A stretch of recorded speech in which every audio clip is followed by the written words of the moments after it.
passou a residir na fazenda Sempre Viva, uma apelidada de quebra-remo, ele se desenvolveu um pouco.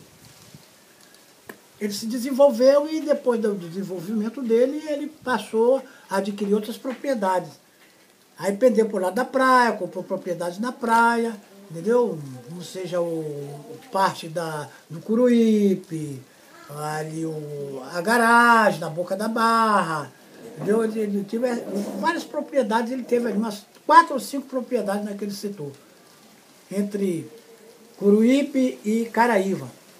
Pois bem, voltando atrás, ele assumiu um comando regional do setor onde ele morava, no Rio da Guaxuma. Rio da Guaxuma. Lá ele se estabeleceu. Teve um comércio muito bom na fazenda. E foi na época em que estava realmente chegando as pessoas atrás de terra na região. Porque a notícia correu que tinha essas terras boas no setor de Caraíva, essa coisa e tal, e foi se aproximando das pessoas. E essas pessoas, sempre que chegavam, se dirigiam a ele. Então ele ficou sendo um cidadão na região de muito Caraíva, conhecido, requisitado. uma pessoa orientador, entendeu? Chegou à condição de tudo que tinha que ser resolvido, a população se dirigia a São Antônio Neto para como resolver. Ele apanhava todas as causas e levava para a cidade de Porto Seguro, onde ele nunca, por toda a vida ele teve um certo conhecimento com as autoridades de Porto Seguro. E essa questão de papelada, documento, ele resolvia documentação, até intrigas ele tentava resolver. Solucionar os problemas. Amigavelmente, essa coisa e tal, ele resolvia. Documentação, ele fazia apanhamento das coisas e tal, ele tomava atitude, tudo gratuitamente, sem usufruir nada de ninguém. Fazia somente porque gostava mesmo. Ele tinha aquela honra, né? Era uma realização. De realizar aquele bem-estar do povo, da humanidade. Sempre foi assim. Tanto foi bom para ele, para a humanidade, como era bom para o município. A ponto de que as autoridades do município tomou por bem de nomear ele como um administrador da região. Ele foi administrador da região. E aí ele região de Caraíva. foi trabalhando, até que chegou a oportunidade de ser candidato até a prefeito na época. Isso em 1900 e quanto? 1940, 50? Não, 50. Aí já foi em 1947, 48, por aí. Tudo bem. Porque em 1949, ele foi convidado para ser prefeito em Santa Cruz de Cabralha.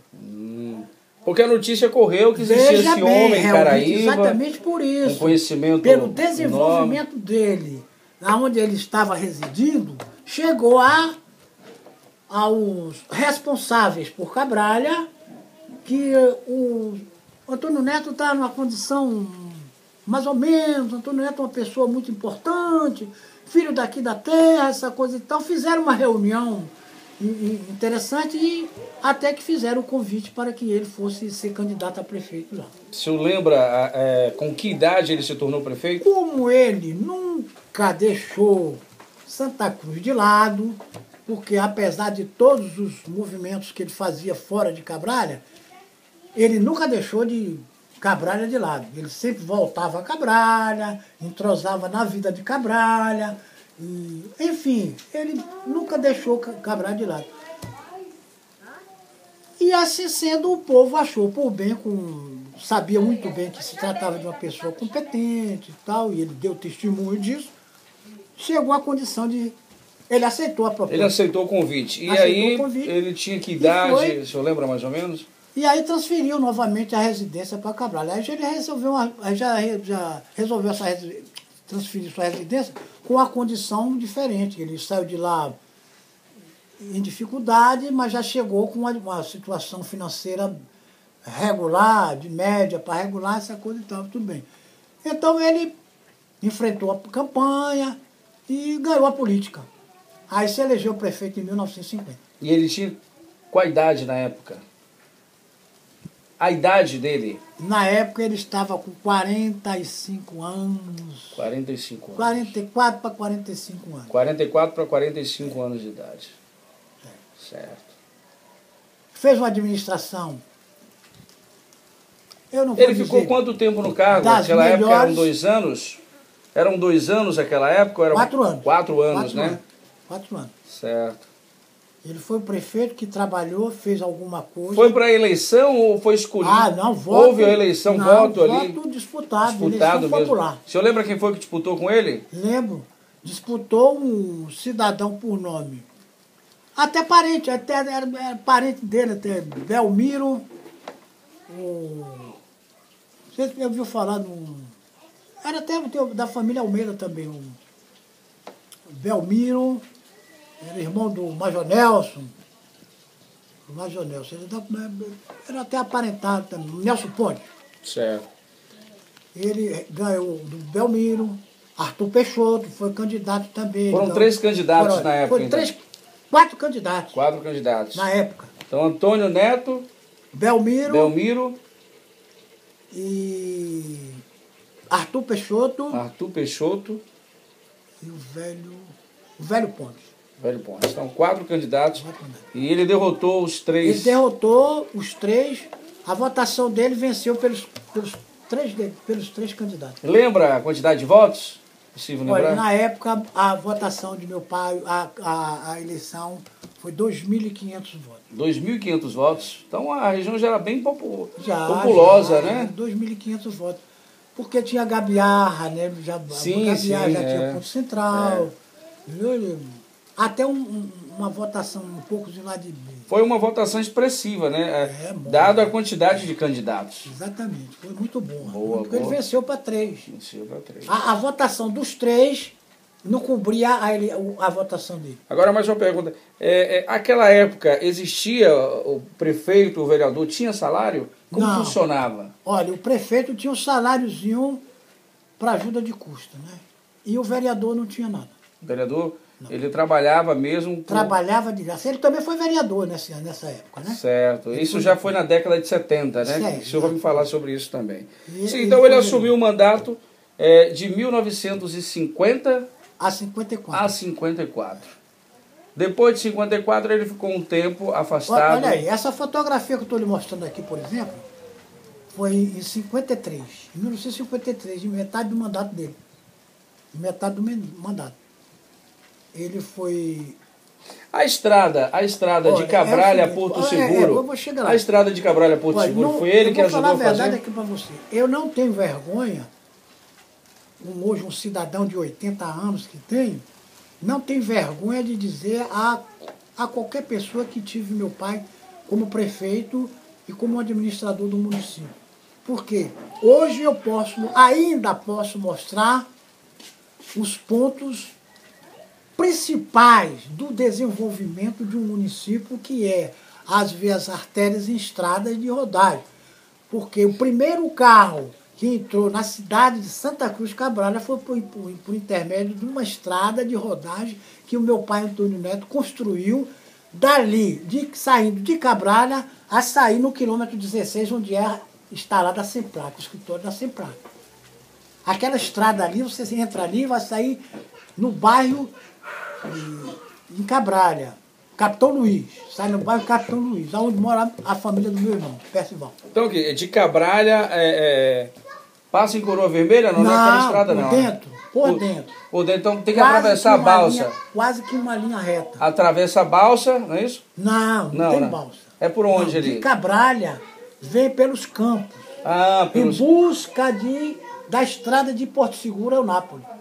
Para cruzar a estrada de Porto Seguro, Eunápolis. Certo. Então ela cruzou ali no quilômetro 16. No quilômetro 16. Independente dessa, tem mais outro marco. Você conhece um dia Mundo Novo, não conhece? Com certeza. Dali daquele povoado de Mundo Novo, tem uma estrada de rodagem construída na gestão de meu pai Antônio Neto. Como construída? Através de picareta, enxada e facão, foice e galiota. Aqui está hoje um garimpeiro que trabalhou nessas estradas. Hoje. No Prado? No Prado. No Prado hoje é existe meu um garimpeiro. parceiro aqui. Ontem mesmo ele almoçou aqui comigo. Ele confirmou aqui, para umas visitas que estavam aqui, olha, fui o garimpeiro do pai desse moço aqui que era quando ele era prefeito. Ele testemunhou aqui. Então ele está aí na rua, está aí, ali no portal. Era meu colega de farra na época, chama-se... o nome dele, Conceição... Caroso. Chama-se Caroso. Caroso. É. Caroso. Meu amigo de infância, lá trabalhei, ele até de Jiquié, esse garimpeiro. Bom, então ele esteve como executivo de 1950 a 54. E como foi que aconteceu a ideia dele se candidatar a vereador em Porto Seguro? Olha, é o seguinte... Ele não podia tentar reeleição, não é isso? Mas só que ele, na sua gestão de prefeito, no que venceu, ele volta a Caraíva. Mas aí já ele voltou a Caraíva segundo as intenções de morar no novo povoado de Monte Pascoal. Certo. Entendeu? Quando ele... Aí se estabeleceu. Ele vendeu a propriedade. Nessa segunda volta, vinda para Caraíva, ele pegou a propriedadezinha que tinha em Cabralha, vendeu, entendeu? Ah, um detalhe, ainda tem mais outra coisa. Eu vou falar uma coisa aqui que me orgulho em dizer. O meu pai entrou rico na prefeitura e saiu pobre. Entrou rico e saiu pobre. E saiu pobre. Porque até essa propriedade que ele adquiriu aqui no interior de Caraíva, ele vendeu. Ele tinha já um criatóriozinho de gado até bom. Ele investiu todo na política. Ele investiu na campanha? Ele investiu na campanha. Vendeu a propriedade, investiu na campanha. Entendeu? Isso eu me orgulho em dizer que ele ficou totalmente sem nada.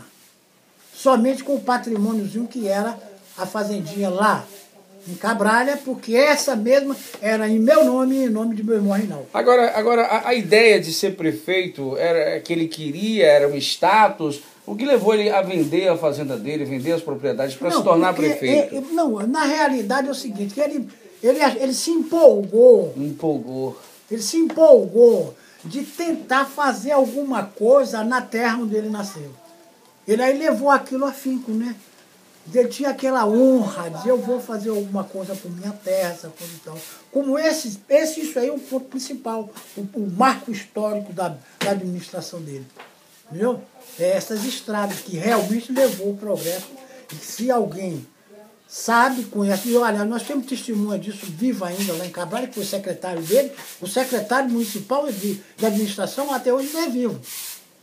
Então, saindo de Cabralha ali com destino a Porto Seguro, ele abriu uma estrada... 29 quilômetros. 29 quilômetros de Cabralha até... A saída, cruzar com a estrada de Porto Seguro é o Nápoles. E passa por onde? Por dentro de Cabralha ali? Sai do bairro de Percival, morava? Sim, e vai por trás. Não. Ali em Percival, sobe uma ladeira assim. Eu sei onde é que é. Sobe naquela ladeira. Naquela ladeira. A estrada é aquela. Aquela estrada ali, então, sai lá na CEPLAC, lá na frente. Isso. Para pegar a BR-101. Aquela estrada, aquela corte de barreira ali, quem contou foi na administração de Antônio. Aí sai na BR-367. Sai na BR-367. Que liga Porto Seguro, é o Nápoles. É o Nápoles. Ah, agora eu entendi. 29 quilômetros. 29 quilômetros. Ela construída, como já disse, a picareta. Eu conheço a estrada, agora me lembro. Galiota. É porque eu precisava me situar em que estrada seria essa. Né? Na inauguração da estrada, próximo da Sapolândia ali, né? Carros em Cabralha. Do bairro Sapolândia. Isso. Chama-se Sapolândia, porém o titular é Capitão Luiz. Capitão Luiz. Então, essa é uma honra que eu tenho. Entendeu? Porque ela é minha terra, meu pai foi prefeito e não meteu vergonha aos compatriotas dele. Então, para honrar com os compromissos, ele acabou também desfazendo de alguns bens, né? Exatamente. Para fazer algo, veja bem, pela cidade de onde ele nasceu. Para o seu próprio socorro. Para o seu próprio socorro. Foi quando ele vendeu a propriedade que tinha lá em Cabralha e com esse capital ele montou uma loja em Monte Pascoal. Qual era o nome da loja? Lembra? Irmãos Marinho. Irmãos Marinho. Porque era dele e do irmão. De Ruidalva, tio Ruidalva. Irmãos Marinho. Essa loja foi administrada por... Em Monte Pascoal, ele retornou para... Ele foi morar em Monte Pascoal em 1900 e quanto? 50, ele 60? Ele retornou em Monte Pascoal em 1959. Então, depois do mandato dele, ele ficou mais 5 anos em Cabralha. Ele ficou uns 4 anos em Cabralha. E aí veio para Monte Pascoal. O que motivou ele vir para Monte Pascoal? O senhor lembra na época? Olha, motivou pelo seguinte, que quando ele era prefeito, ele tinha as terras dele. Abaixo de Monte Pascoal. Da fazenda que ele morava, ele tinha outras terras, né? Como eu acabei de dizer a você, que era terra do Estado, ele tinha apossado dessas terras, depois ele mediu, titulou, entendeu? A dele e a do irmão. Ele ficou com essas terras aí, ele vendeu a propriedade que ele morava, os bens móveis que ele tinha, ele vendeu, mas ficou com essa propriedade.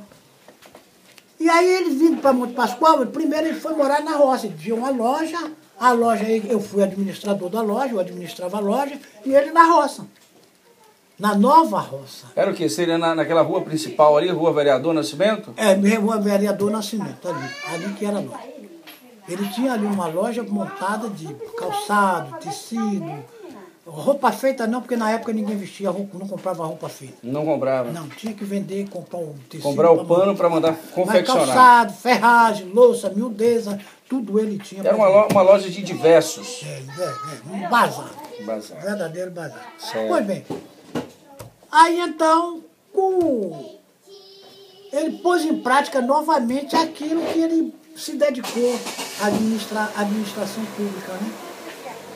Veio ele ser fiscal também, até que foi convidado para ser candidato a vereador. Então ele acabou sendo fiscal em Monte Pascoal. Monte Pascoal também. Que seria um administrador, não é isso? Depois passou também a administrar tudo que tinha a resolver em Monte Pascoal, quem resolveu. Mas já visto que ele tinha uma participação em Monte Pascoal da seguinte forma, desde a sua fundação. Porque eu me lembro, que eu posso afirmar para você isso, você que é filho de Monte Pascoal deve saber dessa história. É interessante. Esse é o objetivo, inclusive, quer dizer, esse é um dos objetivos, inclusive, dessa nossa entrevista, desse nosso bate-papo aqui, para que nós não percamos a história da nossa família. E o senhor tem toda a história, ou parte da história, que a gente não pode perder. E por isso eu estou fazendo esse vídeo, essa gravação, que eu quero mostrar para as minhas filhas, eu quero mostrar para os meus sobrinhos. Na verdade é o seguinte, eu posso dizer a você, não quero tomar com isso o direito dos meus irmãos. E nem eu quero sentir e dar para meus irmãos esse prazer do meu conhecimento de como nós passamos a viver no mundo. De como está sendo a nossa vida, de onde nós viemos. Como toda família, tem uns altos e baixos, né? Eu me sinto orgulhoso em me dedicar nesse assunto. Veja bem, o meu pai me tinha uma consideração restrita, independente da que tinha com os outros.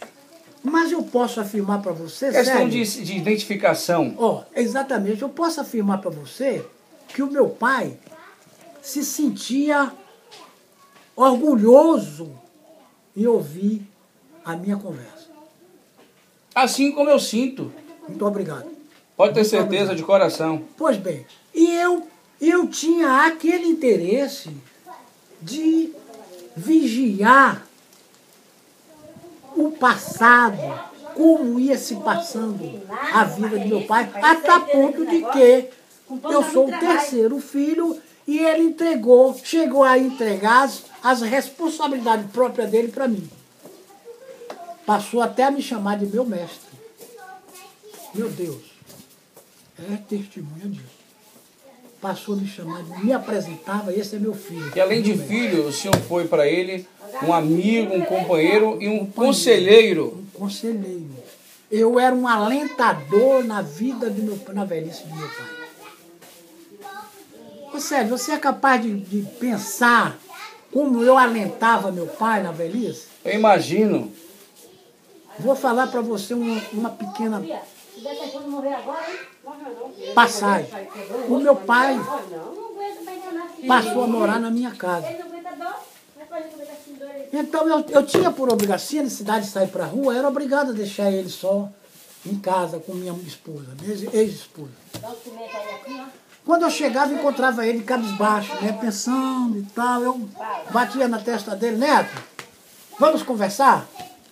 Ele levantava a vista assim, rapaz, dizia assim, vamos conversar. Agora, na minha mente, eu buscar o quê para conversar com ele? Sobre o quê, né? Aí eu buscava, sério, na minha mente assim, eu fazia assim, pai, quem era fulano em Cabral? Um cidadão antigo, né? Ele fazia assim, dizia assim, você conheceu fulano? Eu dizia assim, conheci. Fulano era filho de fulano, ciclano, beltrano e tal. E aí a gente entrosava naquela coisa. Ele se sentia maravilhado. Porque aí eu botava a cabeça dele, abria tudo assim, aí ele passava a me contar. Ele se sentia importante, porque diz que o desejo de ser importante é a maior solicitação da natureza humana. Exatamente. Então, quando o senhor dava atenção para ele, interessava-se pelas histórias dele, ele também se interessava pelo senhor. A me explicar. Então, ele se sentia bem de estar com o senhor. É aquilo que eu estou fazendo para você. Justamente isso. É isso que eu estou fazendo para você. Pois bem, o que o senhor fazia com ele, eu estou fazendo com o senhor. Você está fazendo comigo. Veja bem. Não é verdade? Você... Ou como eu falei aqui sobre Monte Pascoal. Sim, o Donga, o comercinho do Donga. Donga. Era chamado de Donga por quê, senhor? Você faz parte da família e precisa saber. Você nasceu no Donga, no Monte Pascoal. E precisa saber a procedência de sua terra. Com certeza. Ninguém melhor para falar isso do que o senhor. E eu lhe garanto a realidade do passado que se faz presente. Pois bem, na época em que ele era comerciante na fazenda, no quebra-remo, essas pessoas da região iam comprar o açúcar, o sabão, o sal, o querosene, e falavam assim, seu Neto, por que o senhor não resolve fazer daqui um comércio na fazenda? Ele disse, a minha propriedade é pequena para isso. A minha área é pequena para isso. Mas se fosse uma área grande, eu fazia. Como tinha um fazendeiro, que é o José Donga, que tinha uma área muito grande, disse, seu Antônio Neto, eu me comprometo a dar a área para fazer o comércio. Só que não é aqui perto do senhor, é lá na minha fazenda, na margem do rio Caraíba. Aí o pai chegou e falou assim, é muito boa, é muito boa. Vamos reunir para fazer uma reunião, juntar os proprietários da região, para ouvir a opinião. Isso meu pai conversando com o senhor José Donga. Vamos, seu Neto. Então marcou o dia e pai foi para essa reunião. Eu acompanhei. Então, aquela região toda ali de Monte Pascoal, do comércio de Monte Pascoal, não existia. Existia casas em outros locais. Não, ali era fazenda. Era uma fazenda. Era a fazenda do José Donga. Era a fazenda de José Donga. Certo. Só que era um reduto setorial, não é local, setorial, da família de José Donga. O velho Pio, Marcelino, o Donga era pai de Antônio Julião. O Donga era pai do senhor Pio? Senhor Pio? Irmão. Era irmão do senhor Pio. Irmão. Certo, certo. Antônio Julião, Pio, José Donga, Marcelino. Esses eram 4 irmãos. 4 irmãos, que tinham propriedades ali. Todos tinham propriedade ali. E o José Donga, aquela propriedade ali, aquela Monte Pascoal pertencia a ele. Pertencia a ele. Certo. E ele cedeu, aí ele a Praça Maringá, ceder. onde é a Praça Maringá, pertencia ao irmão de José Donga, Antônio Certo. Julião, e que passou até a ser propriedade do meu pai. Certo. Lá na frente eu vou falar sobre isso. Pois bem, então na Constituição do... Aí chegou o dia da reunião. Eu acompanhei meu pai. Eu garotão, tal. Você lembra de Zé Francisco? Demais. Pois é, Zé Francisco estava Seu presente. Zé Francisco conhecia Zé Francisco demais. estava presente. Antônio Neto, Zé Francisco, Zé Donga, Marcelino. Papai, eu que era rapagão novo, casado já, mas rapagão. Tal. Certo. Pois bem, aí fizeram a reunião. Seu Donga, aqui, o que vocês acham aqui, esse setor ali? Onde é A Praça Maringá. a Praça Maringá, não. São João. A Praça São João. Então tudo começou pela Praça São João. Na beira, em frente aonde é a casa de seu pai, por ali, aquele meio ali. Certo. Aquele meio ali, no meio daquela rua ali. Era estrada. Praça, Era estrada. estrada principal, né? E tinha uma manga. Disse, seu Donga, o local é muito bom. Um riozão desse aqui, que na verdade devia ser mais para cima até a localização, né? Que se sobe mais para cima, então pegava a BR-101, passava dentro. Passava dentro, é verdade. Aí o local, mas aquilo ninguém nem pensava nisso na época. Aqui está, eu me lembro da expressão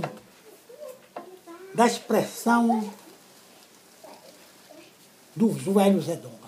O que ele disse? Está aprovada?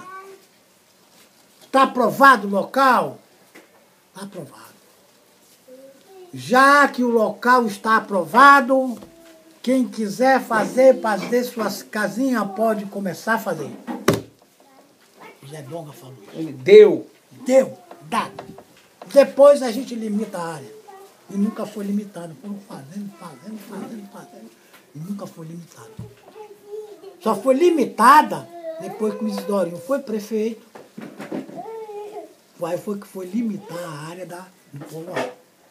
Foi quando ele, a essa altura, o tempo passou, foram construindo as casinhas, essa coisa. Porque eu alcancei ali, que o Donga, realmente o que eu estou dizendo, me mata. Mata. Mata, manga. Aí foram construindo as casinhas. Rapaz, chegou ao ponto de... O seu Isidorinho botou um comércio, os Canela de Aço também botou um caminho. Conheci seu Canela de Aço. Pedro Rancho. O primeiro delegado foi foi Marcelino, irmão do próprio Zé Donga. Seu Isidório também eu conheci. O primeiro... O Isidório mora até hoje na Caraíba, não. Mora em Caraíba, né? Nova Caraíba, né? Seu Zé Donga foi delegado, Zé Donga foi administrador, o irmão de Zé Donga, o Marcelino, foi delegado, entendeu? Depois passou o seu Pedro Rancho, delegado, Isidorinho foi administrador, depois passou a ser vereador, depois foi até prefeito também. Chegou ao posto de prefeito, Isidorinho. Mas isso já foi muito na frente. Então... Na década de quê? De 70? Em 1970, vovô foi vereador, ficando no cargo até 1972. Isso aí foi muito pra trás. Então foi para trás. Não, isso na década de... Em 62... Não, em 60 meu pai se estabeleceu lá, em Monte Pascoal. Em 64, o Isidorinho foi prefeito... Em 62... O mandato de Isidório foi de que ano a que ano? Não, muito antes. Foi na década ainda de 50. Isidório foi prefeito na década de 50. Na década de 50. E esse terreno doado pelo velho Donga, esse terreno foi na década de quê? De 60? Foi 55 para 56. 55 para 56. Então, Monte Pascoal é um povoado que já existe desde a época da sua criação. 60 e poucos anos. 60 e poucos anos. Mas já visto que eu morava lá, entrei no parque para trabalhar em 1962. 62. Então, Monte Pascoal deve ter uns 60. Tá por completar aí 64, 65 exatamente, anos. Isso aí. De existência. Então, uma história que isso eu me ligeiramente assim, um pouco não pode se perder no tempo. desprevenido, você me pega um pouco desprevenido, entendeu? Mas a realidade é essa. Não. Quanto mais objetivo, melhor. A história de sua terra é essa, o começo da vida de sua terra. Aquela Praça Maringá, como foi que surgiu? A Praça Maringá é o seguinte, era uma área agrícola do irmão do seu Donga. Ele vendeu aquela área para um cidadão por nome Esmeraldo Cardoso de Menezes. Um cidadão que surgiu na região com muito dinheiro, que até doava dinheiro para as pessoas, e saiu comprando assim, ele comprava piaçava, comprava as piaçavas e não recebia as piaçavas. Adiantava o dinheiro para as pessoas, para tirar a piaçava e não aparecia para apanhar a piaçava. Quem era o cara? Doutor Esmeraldo Cardoso de Menezes. Morava onde? Ele era de Salvador.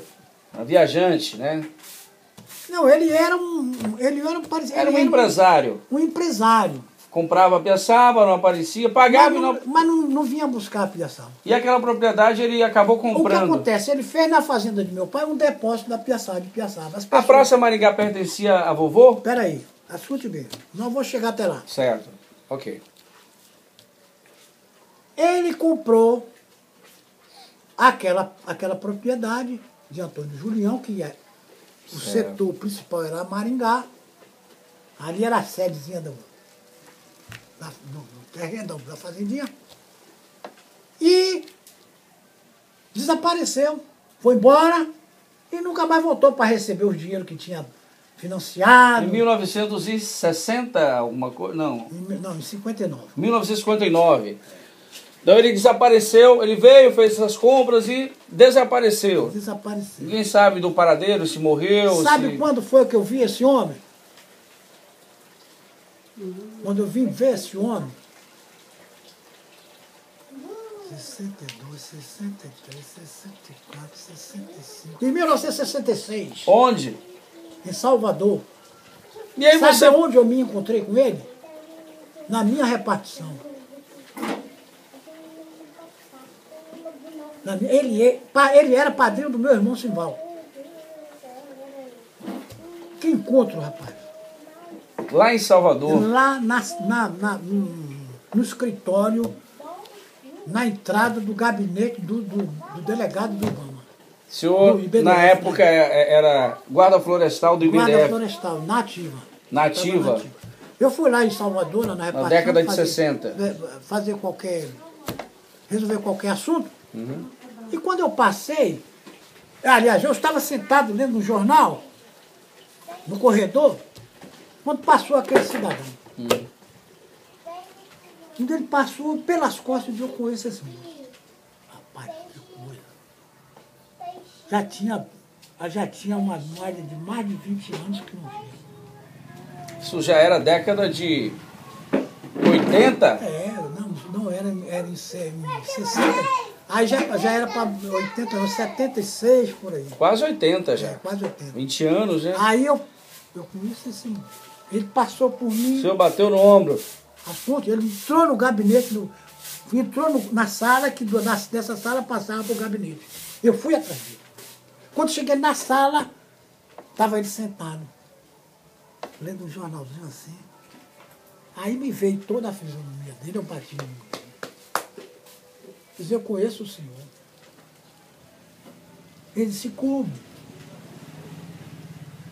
Ele disse, como o senhor é quem vai dizer como? Eu sou filho de Antônio Marinho. Levantou. Mas não é o meu afilhado. Ele disse, não, eu sou o Ferrinho. Ah, Ferrinho.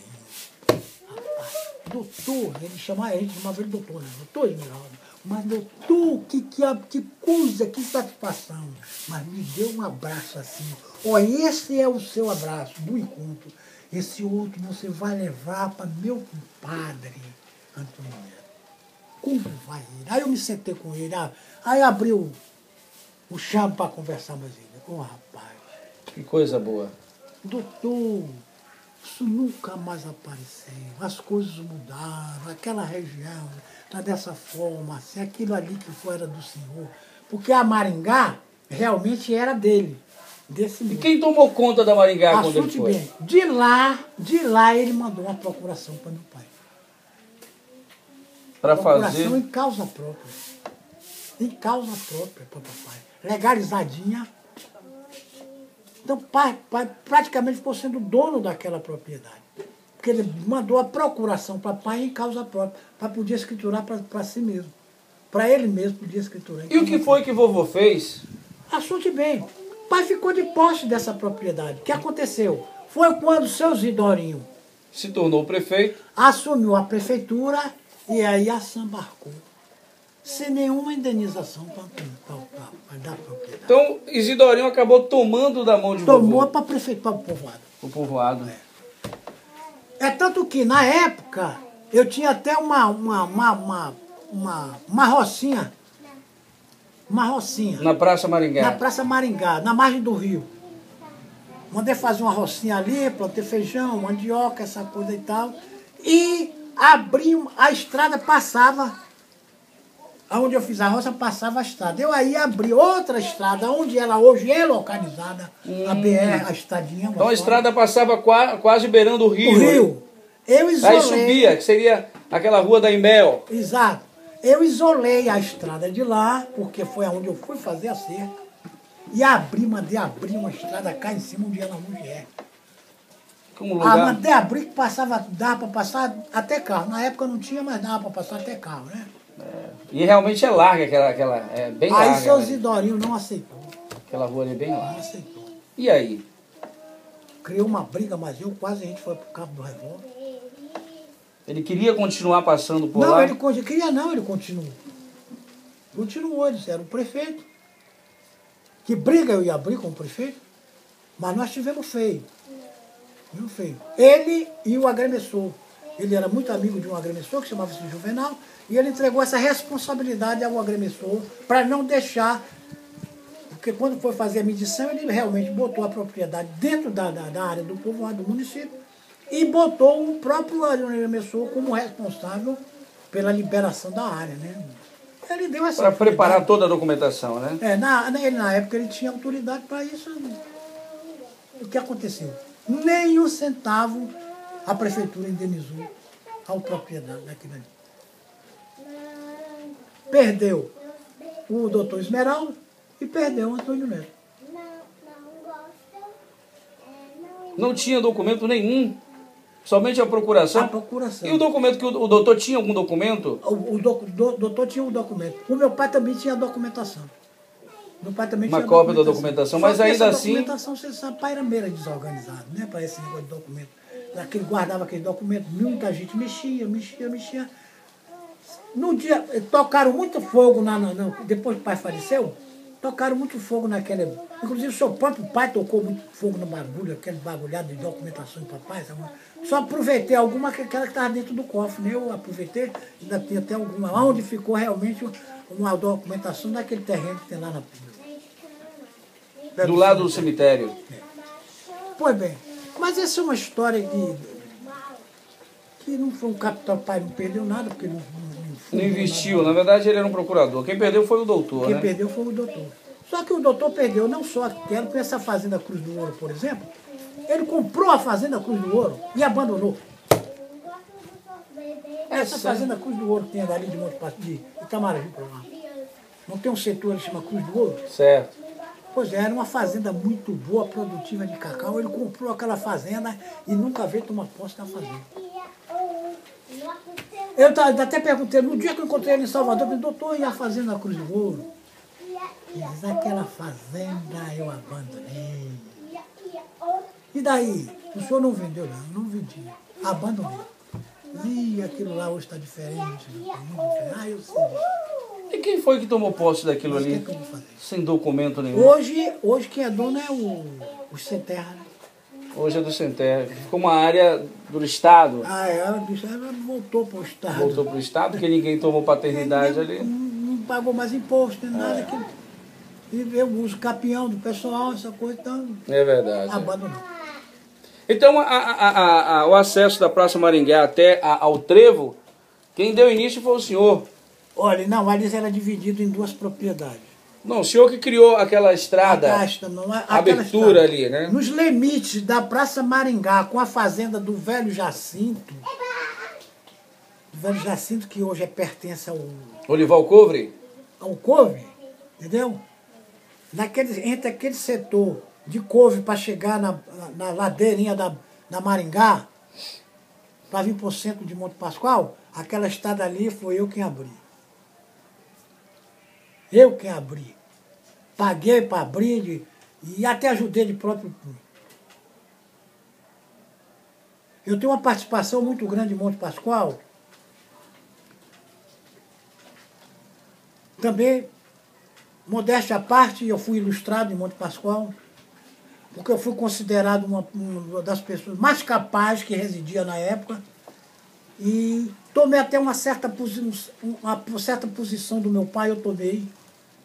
Eu era escriturário, eu fazia documentação do pessoal, vendia propriedades, me procuravam para fazer documentação, eu fazia recibos, etc, etc. Aplicava injeção nas pessoas, entendeu? Como era comerciante de meu pai, eu tomava conta da loja do meu pai, o povo me dispunha daquela atenção, essa coisa. Uma pessoa bem conceituada, graças a Deus eu era bem relacionado, né? Na época eu representava muita coisa. Só que depois eu caí numa dificuldade, num fracasso financeiro, e que me levou até a usar de uma estratégia para melhorar a minha sobrevivência. Foi quando eu inventei fazer uma banca de sinuca para criar dali dessa banca de sinuca uma maneira de ganhar o dinheiro para a sua subsistência, né? Porque, na verdade, o meu pai, no que ele resolveu, pôs a loja em Monte Pascoal, resolveu movimentar as terras dele. Então mandou eu investir a renda do comércio, eu investia na lavoura. Plantava arroz, plantava feijão. Era onde a propriedade aí já? No Rio da Guaxuma. No Rio da Guaxuma, lá em cima, né? Ele tinha vendido aquela... Ali, distante... não. Abaixo de Monte Pascoal, subindo? Não, ali de um lado do posto. Ah, do lado do posto. Do lado do posto. Sei. Descendo para o Rio da Guaxuma, aquele setor do lado direito, que vem para o sul, toda aquela chapada ali, tudo ali era do Velho Antônio Melo. No sentido do Maraju, à direita ou à esquerda? Olha, para melhor diagnosticar, na travessia da BR-101, naquela ponte ali, daquele bueiro ali do Rio da Guaxuma, o meu pai tinha 6 quilômetros para cima e 3 para baixo, de beira de rio. Subindo. Tudo era propriedade dele, das terras dele, do lado do norte. Do lado do norte. Do lado do sul era de outras pessoas. Mas do lado do norte era uma légua, era 8 quilômetros só de meu Então pai. chegava até o posto ali em Santa Bárbara. Tudo. Ali o posto, do lado direito, o posto pertencia ao meu pai. Aquela propriedade toda ali era do meu avô. Tudo ali. Do lado esquerdo, né? Lado esquerdo quem vai para o norte. Do lado direito não, né? Não. Lado direito era a propriedade. Então até o Guaxuma lá para dentro. Era uma área enorme. Enorme. Só a fazenda Fraternidade, que se chamava Fraternidade, tinha 28 alqueirões. E que ele subdividiu em 2 propriedades, uma para ele e outra para o tio Vidal. Pois bem, essa propriedade, eu esperava que você me perguntasse a finalidade dessa propriedade. O que foi feito com essa propriedade? Vendeu-se? Por que vendeu? Por que desfez essa propriedade? Na época em que sobrevinha a construção da estrada na BR-101, houve uma influência, um momento, uma valorizaçãozinha nas terras, né? Ele aí empolgou-se em fazer um dinheiro, em pegar um dinheiro maior para fazer um outro tipo de desenvolvimento. Outro investimento, né? Então ele projetou vender a área, comprar uma outra menor e uma parte do dinheiro, ele era fanático por comércio, fazer um outro comércio, investir em comércio. Mas o que aconteceu? Ele tinha um amigo muito íntimo, e passou até a ser compadre dele, chamava-se Adécio. Era Adécio. Era muito amigo dele. E quando ele vendeu a propriedade, o Adécio achou por bem de fazer uma proposta de tomar de empréstimo. Ele emprestou a metade do dinheiro a Adécio. E, por infelicidade dos dois, Adécio comprou um carro. Na época, estava começando a entrar um carro em Monte Pascoal. Adécio comprou um Jeep e tal, e esse Jeep levou a vida de Adécio ao fim. E aí ele perdeu o dinheiro? Aí meu pai perdeu o capital que tinha na mão dele. Metade da fazenda. Metade da fazenda. Nossa. Vai cobrar de quem? Isso trouxe uma desorientação. Ficou sempre... O plano dele foi todo abaixo, né? Todo abaixo. Mas ele investiu o capital todo no carro? Não, ele investiu numa padaria. Na padaria e no carro. Eu falo Adécio. No Adécio, investiu na padaria. Na padaria. E vovô investiu no comércio, né? E pai investiu no comércio. Num outro comércio, né? Que ele já tinha tido um. Mas porque ficou pela metade, né? Um mini comércio. Um mini comércio. Mas veja bem, o meu caso, voltando atrás, vou dizer a você, do que eu comecei, inventei de fazer o sinuca. Aí fiz um sinuca, meu filho, de madeira, todo de madeira, laço de talma. Ele tinha 1,20 m de largura, com 2,5 m de comprimento. As bolas do sinuca eu fiz na mão. De quê, cara? De madeira. De madeira? De madeira. Bem redondinha? Fiz no canivete, assim, ó. Cortando aqui. Você tá brincando. Isso é história verdadeira, não é conto de canudo. O senhor fez uma banca de sinuca com as bolas de madeira no canivete. Isso é histórico, cara. Isso é histórico. Me pergunte, como o senhor lixou essas peças? Como? Com folha de embaúba. Folha de embaúba. Porque na época não tinha lixa. Não tinha lixa. Eu nunca sabia que folha de embaúba servia para lixar. A folha de embaúba e a tararanga. E a tararanga. Eu lixei. Viu a importância dessa entrevista? Pois bem. Então eu pus em execução. Ô, Célio, tão boa hora eu inventei fazer a banca de sinuca. Mora aqui hoje, no Prado, aonde eu moro também, o cidadão que me forneceu 2 litros de cachaça, 2 litros de cortesano, me vendeu 2 quilos de açúcar para me botar na prateleira para começar o negócio. Isso era que ano? Eu gosto de ver a questão. Em 1961. Veja o importante. Quando eu me vi assim, em dificuldade financeira, eu implorei a Deus como eu havia de sobreviver, que eu estava vendo a hora de pegar até um empleitado na rua para trabalhar. Você está fazendo acordar. Para ganhar o dinheiro para sobreviver. Pai, você está fazendo acordar. Tá bom, vou passar baixo contigo. Me chegou na memória essa ideia. E eu pus em execução. Então eu tinha uma casa, cuja casa, sabe onde é a casa? Onde? Aonde? Em Monte Pascoal? Fale. Que eu tinha, que eu instalei o bar. Não tem a casa de Aldemaro, a esquina de Aldemaro? Tem. Que é a igreja hoje? A outra casa de cima? Daquela esquina de cima? Que era do Bascal. Esquina, era a esquina de Tio Ademaro com a outra esquina. Ali foi eu construí ali de adobão, de barro. Eu não sei se até hoje ainda é. Por incrível que pareça, sério, até hoje eu tenho a plaina e o serrote, o pedaço do serrote. Até hoje, meu filho. Você tem até hoje? Tá ali na cor ali, ó. Depois a gente vai. Um pedaço do serrote que me ajudou a fazer. Um segredo, né? Não sei.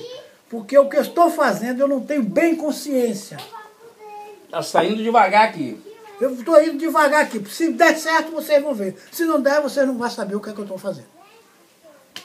Rapaz, mostra a gente, rapaz. Não é novidadezinha, né? Vocês vão saber. Fiz a banca. Fiz os tagos. fiz as bolas, fiz o marcador. Aí preparei tudo, só ficou faltando um pano. Meu Deus, o que eu faço? Ainda me restava na época 350 cruzeiros. Peguei esses 350 cruzeiros, comprei na loja de... Isso faz parte da minha vida. Eu preparei tudo direitinho. Quando eu vi que tudo dava certo, eu comprei o pano e forrei. Quando eu forrei, abri a porta. Eu tinha um afilhado, chamava-se, ou se chama Dário, não sei se ainda é vivo esse rapaz. Ele tinha um grande conhecimento nas regras do sinuca. Que quando eu abri a porta e que mostrei o que é que eu estava fazendo, foi uma feira. Só você precisava ver naquele tempo. Oh, meu Deus, não tinha como eu comprovar de vista aí que não tinha um fotógrafo. Para registrar o momento, né? Uma máquina fotográfica, não existia nada disso. Cada um segurou o seu taco. Fiz 6 tacos, 6. Perfeitinho, rapaz. Isso podia estar na minha agenda, pelo menos em fotografia. Com certeza. Pois bem. Aí cada um pegou o seu taco. Esse é meu, como o meu afilhado tinha bem prática do sinuque, eu digo, Dário, você fica tomando conta aí que eu vou tomar uma providência de qualquer coisa aí para botar aqui, para vender uma cachaçinha. Fui lá na casa do meu compadre, que mora ali, está morando aqui no Prado, tem um brechó, ele tem um brechó ali, me vendeu 2 litros de cachaça, 2 litros de cortesano, 2 quilos de açúcar. Eu comprei uns limão e mandei a dona Nelinda, minha ex-mulher, minha ex-esposa, fazer uma garapa de limão. Ela fez uns 5 ou 6 litros de garapa de limão e eu levei para lá pro sinuquezinho e botei lá essa coisa e tal. E não tinha geladeira. Ah, que geladeira? Quente, garapa quente. Meia-noite, quando eu digo, pessoal, não pago mais. Pessoal, vocês vão me dar licença que eu estou cansado, eu preciso dormir. Eu vou fechar. Eu tinha 500 cruzeiros já. No base, no sinuque. Oh, que graça. O senhor cobrava as partidas? 500 reais, 50 centavos hoje, uma partida, naquele tempo. Cobrava por partida. Cobrava por partida. O cara jogava uma partida, um pagava 50 centavos, outro mais a cachaçinha? Mais a cachaçinha e tal. Meia-noite eu estava com 500 cruzeiros. E lá vai, com 30, 60 dias. Já eu fui para Água Fria, que hoje é Medeiros Neto, eu e Agripino, meu companheiro de porta, ele tinha um comércio na frente do barzinho. Então, ele foi para Água Fria, me convidou, eu fui. Eu aí já trouxe 9 mulas carregadas de mercadoria, bebida, açúcar. Era só no cavalo, no burro? Burro, lombo de burro. Fui até Nanuque dessa vez. Montado, tio? Montado. Quantos dias gastava-se? 6 dias. Para chegar em Medeiros Neto, em Água Fria. Parava, andava. Passava em São Paulinho Vereda, então até chegar em Medeiros Neto. 6 dias. Em Medeiros Neto, a gente foi para 58. 58 morava um cunhado de Agripino, aí a gente de lá fomos até Nanuque, na época. Eu sei que nós levamos 20 dias nessa viagem. Nossa. Aí quando chegamos com a mulada, Agripino trouxe 20 burros carregados e eu trouxe 9 carregados de mercadoria.